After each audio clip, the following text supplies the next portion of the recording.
Good day, sir. Today we will present our student attendance monitoring system.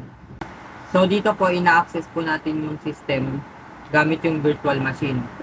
So si guest PC po, ina-access niya po yung HCDocs file ng host PC. So this is the index page or the login page. Here we can select the role, first, admin, teacher, and student. Here we can input the username, and here the password. So this login page allows only 5 attempts to log in, and it also has feature for CAPTCHA, which is an arithmetic type.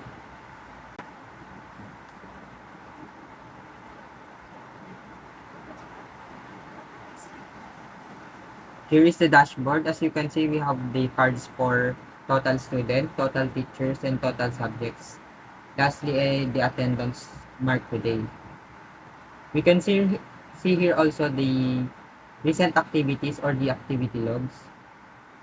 Here, if we click the view all, it will redirect to the activity logs. Here. Next, we have the manage students. Here are all the list of the students enrolled. We can add students here.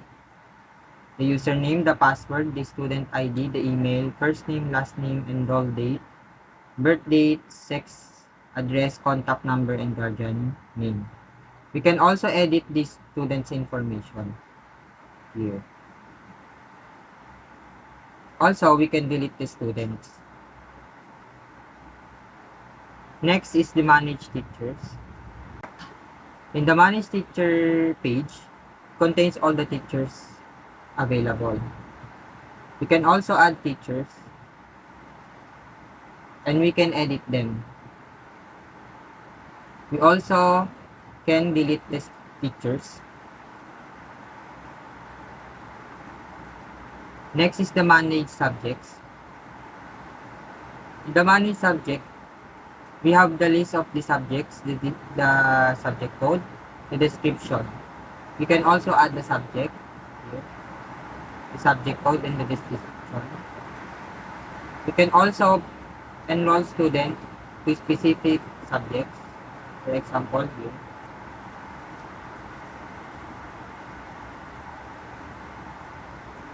Next is we can assign a teacher on a specific subject.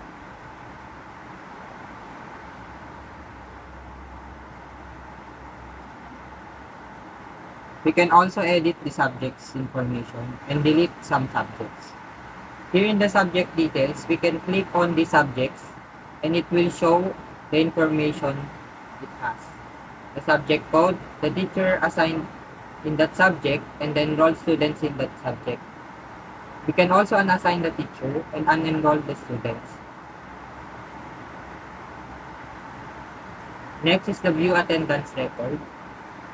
Here, we can view all of the attendance recorded by the teacher. We can also filter them by subjects and by date. For example, here, apply the filters. We can see here the attendance record made during May 15. Next is the activity logs. Here we can see all the activity logs made in the system. The actions, timestamp, the user type, the user ID, the action, and the description of the activity logs. Here, for example, we save an attendance here during May 15. We can also filter them by the user type, the actions made, the date from, and the date to. Now, we have the database backup, the backup and restore. If we click the backup database, it will download the database here. And if in case of disaster, we can restore the database downloaded. here. In the manage users, we have the list of all the users of this system. Student, admin, and the teacher. We can add an admin here, add a teacher, and add a student. We can also edit the user's information. And we can also delete them. In the reports,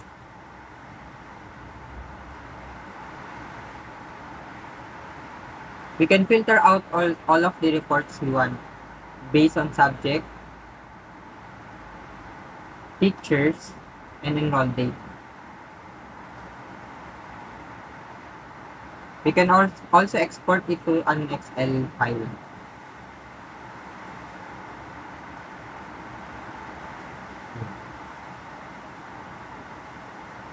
For example, here in IT 322, we have the class list, the subject code, the teacher, the students enrolled in that subject.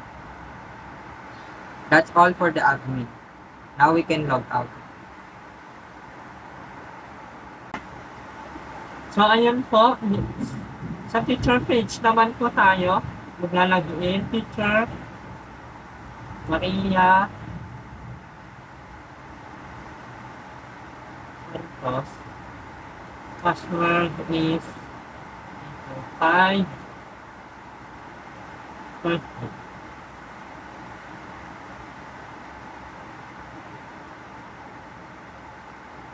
So, ayan. Sa teacher dashboard, may makikita tayo tatlong card. Subject handling, total student attendance mark per day. So, punta tayo na manage attendance. Dito sa may select table, piliin natin ang IT 321 na subject and load student. Sa mark attendance table, meron tatlong student. Dito sa may status is, pwede natin maglagay ng present or absent or excuse yung student. So, pag save attendance, ayan. So, magsisave na ito sa attendance record.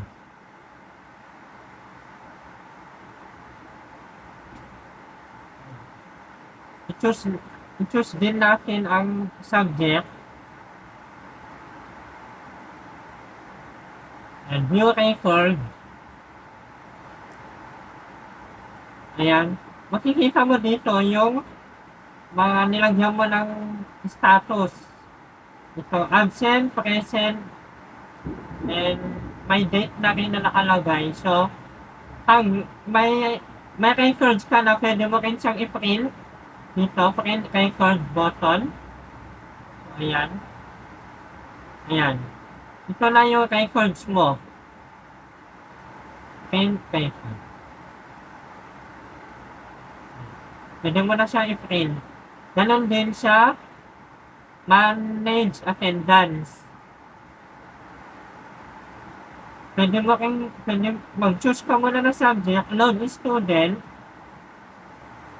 Pag load ng student, pwede mo na rin i-print yung records or yung attendance. Ayan. So, yan. So, dito sa manage grades, mamimili tayo ulit na subject and load student. Dito is nag-input na ako dati ng grade. So, ito, dito mo siya makikita. And, pwede mo rin siyang i-print. Ito. Ayan. Print records. Ayan, pwede mo na siya i-print. Next is sa profile page. So, ngayon, dito na tayo sa teacher profile. Dito makikita yung information ng teacher and pwede mo siyang i-edit or i-update. Ayan, dito. I-edit mo lang yan at saka save changes. So, ayan. Thank you.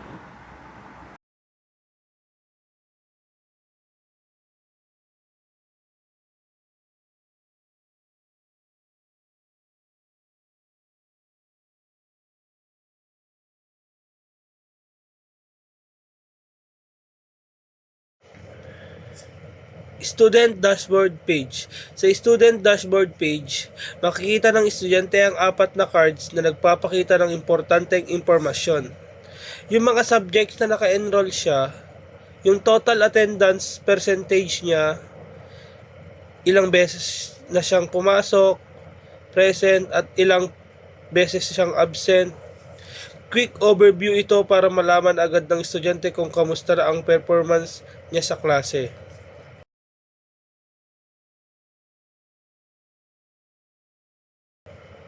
May subject page. Sa may subject page naman, makikita ng estudyante ang list ng mga subjects na naka-enroll siya. Kasama rin dito yung pangalan ng teacher na assign sa bawat subject. Madali para sa estudyante na makita kung sino yung mga instructors nila.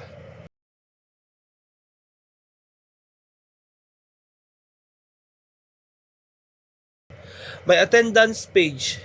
Sa may attendance page naman, makikita ng estudyante ang complete record ng attendance nila. Na nakalist lahat ng dates at status kung present o absent sila. May filter option din para mas madali nilang mahanap o masort ang attendance records nila. Students profile page.